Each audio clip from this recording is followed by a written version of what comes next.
এটি হলো ব্রহ্মপুত্র নদী। আর এই ব্রহ্মপুত্র নদীর মাঝখানে একটি পোস্ট দেখেন, এই পোস্টটি যে দেখতে পাচ্ছেন এটি হলো 82 নম্বর পোস্ট। আর এই 82 নম্বর পোস্টের আশেপাশ দিয়ে অনেক কিন্তু পানি, বাট এখন যে ব্রহ্মপুত্র নদীতে পানি বাড়তাইছে বা এখন যে বন্যার পানি আবারও চলে আসতেছে, তো দেখেন এখনকার টাইমে কিন্তু প্রচুর পরিমাণ নদীতে পানি বাড়তাইছে, যার ফলে এখন কিন্তু কাজ করা একদমই সম্পূর্ণ করে দিবে। মানে এই পোস্টগুলোর কাজ অতি তাড়াতাড়ি কইরা কমপ্লিট করবে। মানে এখানে যদি পানি এসে যায় তো তাহলে কিন্তু এই পোস্টগুলোর কাজ করতে পারবে না, যার ফলে এখনই কিন্তু এই কয়েকদিনের ভিতরে কিন্তু কাজগুলা কমপ্লিট করবে।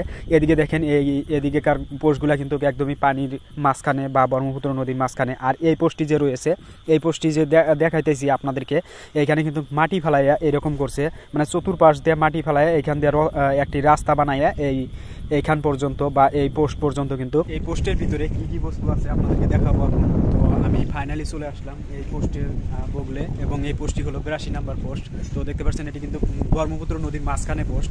তো এদিকে দেখেন কত বড় একটি নদী, আর আমার পিছনে একটি যে পোস্ট দেখতে পাচ্ছেন ওই পোস্টটি হলো 81 নাম্বার পোস্ট। আর এটি হলো আমি যে এখানে রয়েছি, এটি হলো 82 নাম্বার পোস্ট।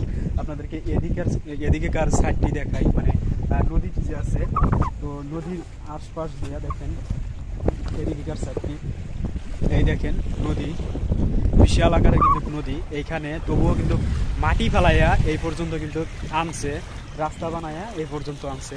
আর এইখানে পোস্টের কাজ করতেছে। আপনাদেরকে ব্যাক ক্যামেরা ইউজ করে আরো ভালো করে দেখাই, আপনারা দেখতে পারবেন। আপনাদেরকে এই পোস্টের চতুর্পাশটি ঘুরে ঘুরে দেখাই। দেখেন এই যে দেখতে যে পাচ্ছেন রডগুলো যে রাখছে, মানে এই পোস্টের যে ডাবানোর কাজ বা মাটির নিচে যে দেওয়ার কাজ, তো সেগুলো কিন্তু কমপ্লিট করছে। আর এই যে গ্লোভসগুলো যে দেখতে পাচ্ছেন, আর এখানে যে সেফটি বেলগুলো যে দেখতে পাচ্ছেন, এইগুলা দিয়ে কিন্তু লেবার মিস্ত্রিরা কাজ করে। মানে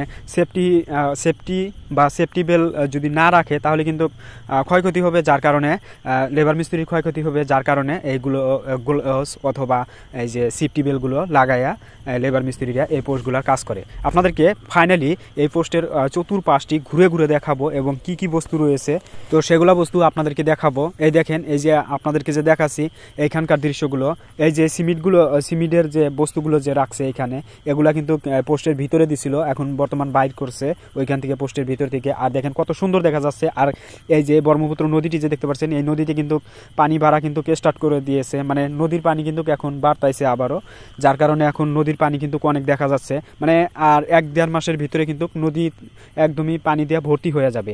আর এই পোস্টটি যে দেখতে পাচ্ছেন এটি হলো 83 নম্বর পোস্ট, এবং তার পিছনে হলো 84 নম্বর পোস্ট, 85 নম্বর পোস্ট, এবং কি এদিকে হলো ফুলবাড়ি সাইড।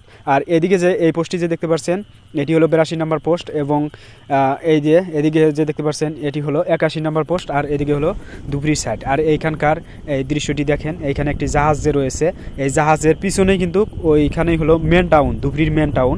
ওইখান থেকে কিন্তু বাজার সদাই করে এই লেবার মিস্ত্রিরা অথবা জাহাজের যেগুলা কর্মচারী বা কর্মচারীরা যারা থাকে আর কি, এইখানে যারা কাজ করতে এসেছে তারা কিন্তু ধুবড়ি থেকে বাজার সদাই করে। যাই হোক, আপনাদেরকে যে বস্তুটি আর কি দেখাইতে চাইছিলাম, তো সেগুলার বিষয়ে আর কি কই। আর এই বস্তুগুলো দেখেন, এদিকে একটি যে নৌকা যে দেখতে পাচ্ছেন, এই নৌকাটি দিয়ে কিন্তু ওপার যাওয়া যায়, নদীর ওপার। মানে এই যে এদিকে যে দেখতে পাচ্ছেন এগুলা, ওই যে নৌকাটি যে আসতেছে বা যাইতেছে, তো ওদিকেই হলো ফুলবাড়ি বা ওপার আপনাদেরকে নামা দিব। যদি আপনারা এইখানে যদি চলে আসেন তাহলে কিন্তু আপনারা এপার থেকে ওপারও যাইতে পারবেন, যার কারণে এখানে যানবাহনের জন্য সুবিধা করে দিছে এইখানে। যাই হোক, আপনারা যদি এইখানকার দৃশ্যগুলো দেখতে আসতে চান বা এই ধুবড়ি টু ফুলবাড়ি ব্রিজের যদি কাজগুলো দেখতে আসতে চান, তাহলে কিন্তু অবশ্যই আপনারা এইখানে আসতে পারবেন।